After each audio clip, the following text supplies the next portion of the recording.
ایمان پر ثابت قدمی کے لیے جو حکم فرماتا ہے وہ یہ ہے کہ پروردگار نے فرمایا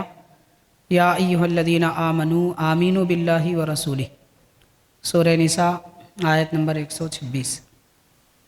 رب تعالیٰ یہ فرما رہے ہیں کہ ایمان والو، اللہ تعالیٰ پر، اللہ کے رسول صلی اللہ علیہ وسلم پر ایمان لاؤ۔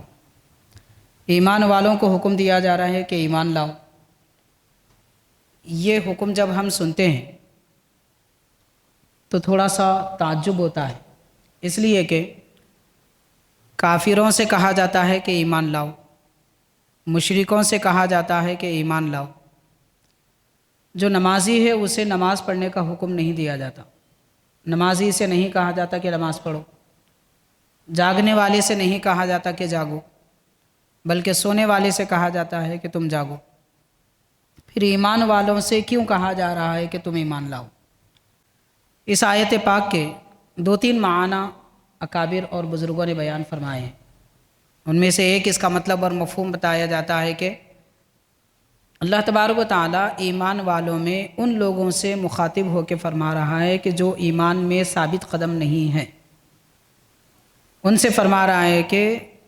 اے ایمان والو، تم ایمان تو لا چکے ہو مگر ایمان پر قائم رہو، ایمان پر باقی رہو، ایمان پر ثابت قدم رہو۔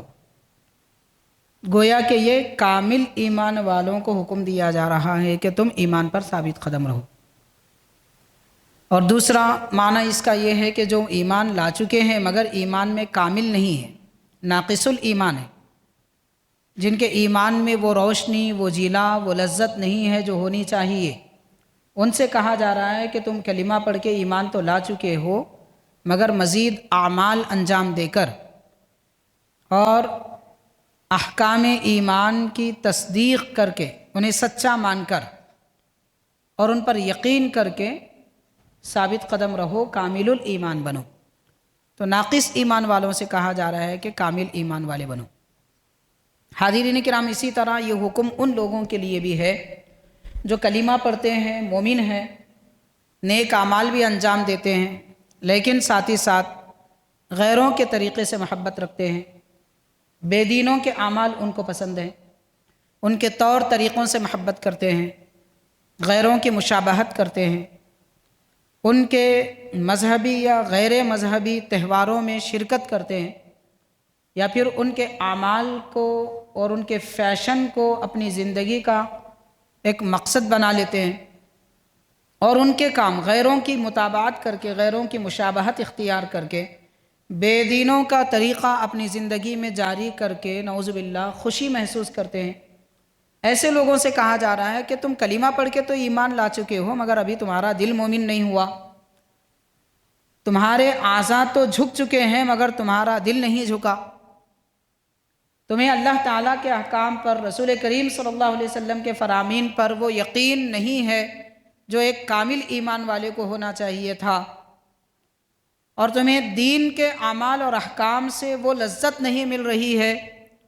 جو ایمان والوں کو ملنی چاہیے تھی، بلکہ تم اپنے اعمال، اپنے کردار، اپنے اخلاق میں غیروں کی پیروی کر کے لذت حاصل کر رہے ہو۔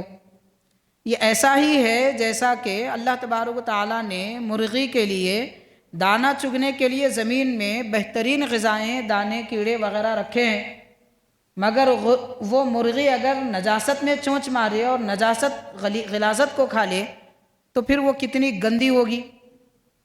تو ایمان جیسے عظیم دولت اللہ تعالیٰ نے مومنوں کو عطا فرمایا، مسلمان بنایا، اپنا عرفان عطا فرمایا، اپنی محبت عطا فرمائی، دین کے، اسلام کے نام پر ایک بہترین دین، بہترین قانون عطا فرمایا